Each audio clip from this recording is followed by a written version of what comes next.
Hello friends, welcome to Rambling Unlimited. My name is Daniel, traditionally known as Nze Akebuchionwa. This is episode 6 and I wanted to do a video about the history of Nigeria, but then I ran into Epimetheus, who already did a good job. I'll add the link in the description section so you can go to the site and be a patron. I am sure Nigerians can forgive the funny pronunciations of some of the names, including the kingdoms, the cities, and the tribes. So I'm gonna roll the tape. Please enjoy. Nigeria, the most populous nation in Africa, with nearly 200 million people, a variety of spoken languages, including the third largest English-speaking population on Earth, has a long history, stretching back to the oldest identified civilization in West Africa, known today as the Nok culture. They were master sculptors in a variety of materials, ranging from terracotta to bronze. The Nok were centuries ahead of their neighbors, and were smelting iron weapons by at least 550 BC, and perhaps as early as 1000 BC. This enabled the Nok to hold influence over an area northeast of the Niger River, as large as modern-day France. Although little is known about the Nok, their trade routes exporting bronze and gold reached all the way to Western Europe. Unfortunately, since the 1970s, there has been a large amount of looting of Nok sites. In the 1990s, some crews employed over 1,000 diggers each day, with Nok sculpture showing up in Europe, the US, and Japan. The Nok disappeared as mysteriously as they arrived.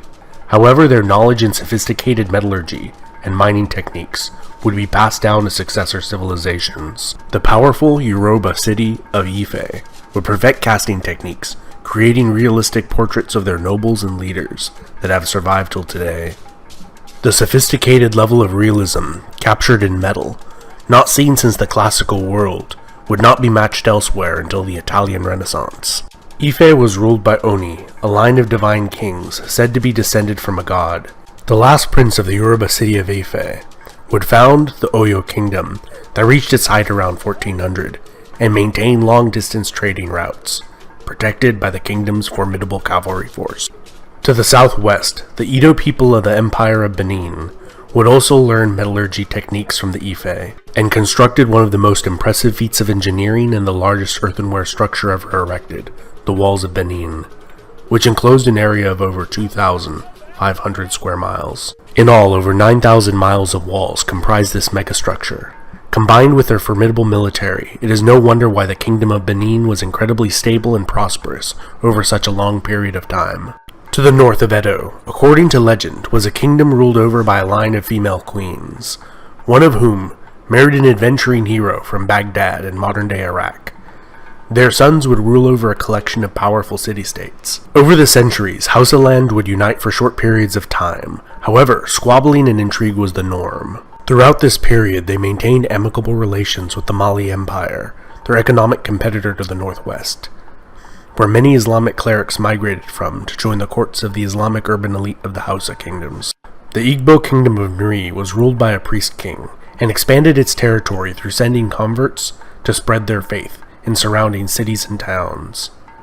The kingdom reached its furthest extent between 11 and 1400, encroached upon by the rise of Benin, and later the Atlantic slave trade. It appears to have maintained its authority well into the 16th century, and remnants of the religious hierarchy persisted until the establishment of colonial Nigeria. Jukan and Igala were two other formidable kingdoms that arose in the 14th century, and by the 16th, Igala was waging war on the Kingdom of Benin, challenging their long-time supremacy in commercial trade in the region, and with the arrival of the Portuguese, became involved in the inception of the transatlantic slave trade. From the 1500s through 1800s, many of the kingdoms in this region became extremely wealthy through the trade in precious metals and slaves.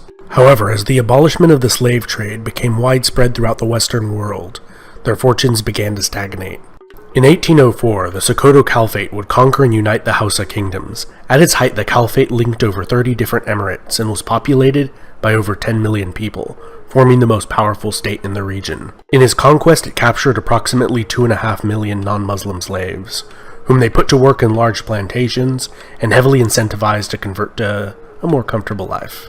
In 1851, under the pretext of ending the slave trade in the Kingdom of Lagos, the British bombarded the city and installed a ruler they favored.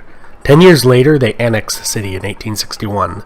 establishing the crown colony of Lagos. Lagos has been a prosperous commercial center ever since. The Royal Niger Company was established in 1879 to administer the region, and by 1900 had conquered all of southern Nigeria, destroying much of the fabled walls of Benin. The company was disestablished that same year. The Protectorate of Southern Nigeria was established, and the conquest of the Sokoto Empire began in 1900. And by 1903, all of modern-day Nigeria was under British control. The colony and protectorate of Nigeria lasted for 46 years, and was governed through a system called indirect rule, where regional emirs and local rulers were given wide authority as long as the colonial government was allowed to conduct its business and gather taxation. In 1960, the First Republic of Nigeria obtained its independence from the British Empire, which was weakened after fighting the Second World War. In 1967, the Republic of Biafra was declared in the southeast of Nigeria, fueled by the persecution of the Igbo living in northern Nigeria, and control over the lucrative oil production in the Niger Delta played a major role in fueling this conflict that saw over 150,000 soldiers killed and millions displaced. The Civil War initiated a series of military leaders of Nigeria, lasting after the Civil War had ended with a united Nigeria. Following the assassination of General Murtala Muhammad, his successor initiated a process of disestablishing military rule and bringing back a republic. This republic was short-lived, lasting from 1979 to 1983, when it was overthrown again. After 8 years of rule by General Ibrahim, he re-established a democracy that lasted for less than a year, which was overthrown by General Sani Abacha. Abacha died mysteriously and was buried without an autopsy. His successor again re-established a democracy that has lasted till the current day.